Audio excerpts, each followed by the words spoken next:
Bom dia e bem-vindo a mais um tutorial do Global Mapper, no qual vamos tratar do cálculo de área entre duas áreas parcialmente sobrepostas, para calcular a diferença entre elas.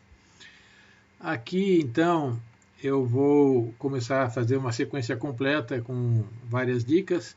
Eu vou carregar o mapa mundi, eu vou focar sobre Ilhabela, um local onde eu gosto de fazer meus tutoriais. Eu vou selecionar Ilhabela, eu vou baixar o SRTM de 80 metros sobre o polígono que eu escolhi. Aqui eu vou apagar o mapa mundi, que eu não vou mais precisar.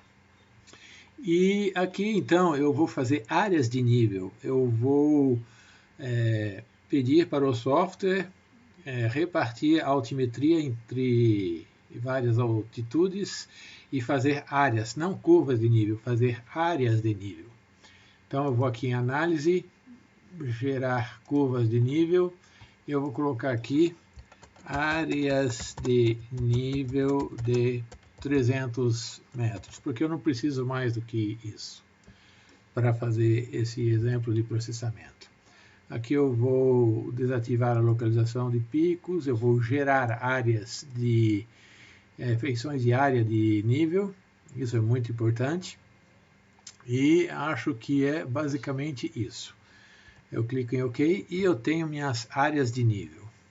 Aqui, para não me confundir, eu vou analisar aqui os dados vetoriais e eu vejo que eu tenho áreas e curvas de nível também. As áreas foram geradas em cima das curvas de nível. Para, digamos, facilitar, aqui eu vou apagar tudo o que é curva de nível e somente deixar áreas.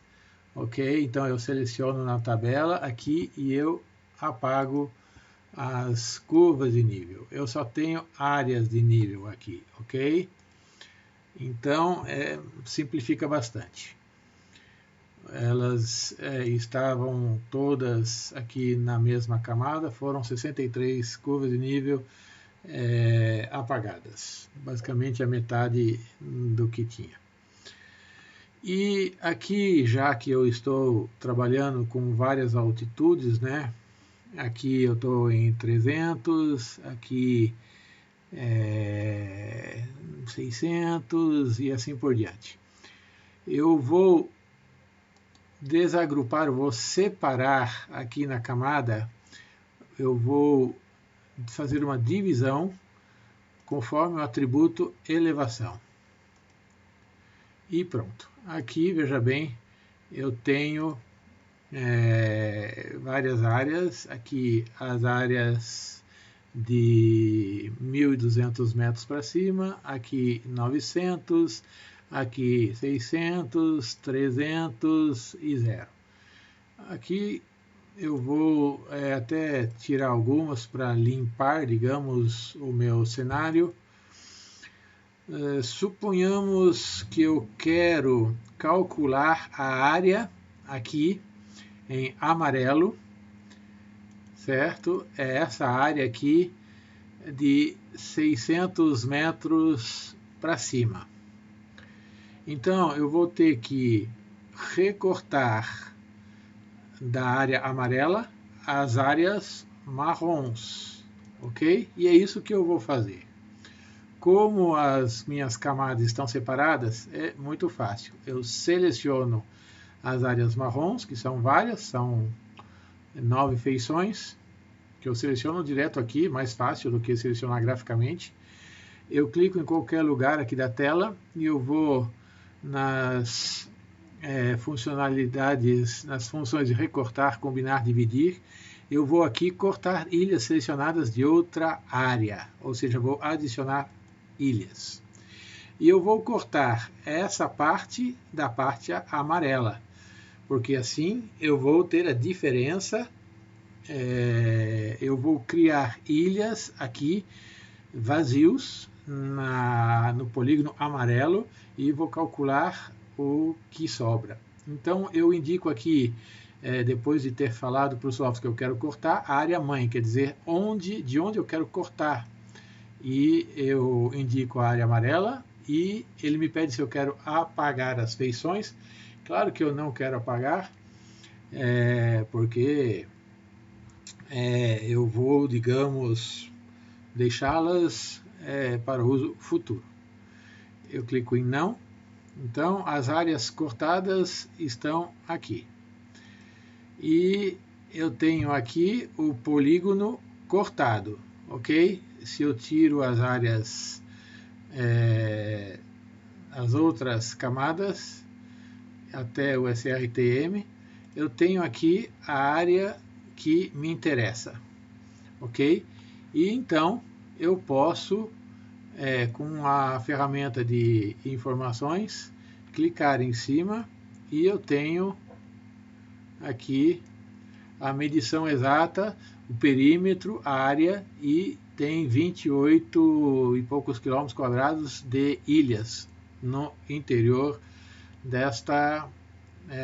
desse polígono. As ilhas são esses polígonos aqui, que são vazios, que são ilhas internas do meu polígono. E com isso, então, eu calculei a área que me interessa, que é a área amarela, que é a diferença entre a área amarela mesmo e a área laranja, que fica situada entre a verde e a laranja, ok? Não é complicado, basta utilizar a funcionalidade certa, indicar a área a ser cortada, a área onde vai cortar e ter claro nas camadas aqui o que é cada camada. Se eu quero, inclusive, transportar, separar essa camada que eu cortei para outro local, eu posso selecionar ela, né, e fazer Ctrl V. Na verdade, eu teria que fazer Ctrl C, Ctrl V, e eu posso salvar numa outra camada. E eu vou aqui salvar numa camada recortada para ser medida, por exemplo, para deixar bem claro. E aqui então eu tenho a camada que eu recortei para ser medida e corresponde à altimetria de 600 a 900 metros, me parece. Isso porque eu fiz intervalo de 300 metros e eu tenho tudo que eu preciso, o perímetro, a área, com vários recortes, várias ilhas dentro. Ok? Espero que esse tutorial tenha sido útil e que você possa usar essa funcionalidade nos seus projetos, seja para calcular, por exemplo, a área de diferença em beira de represa, enfim, várias aplicações onde você precisa calcular uma área entre duas cotas numa paisagem para finalidades aí diversas e variadas. Obrigado pela sua atenção. Sempre tenha a sua licença atualizada para usufruir das funcionalidades mais recentes e, claro, a sua licença legalizada para se beneficiar do nosso suporte. Muito obrigado. Até o próximo tutorial.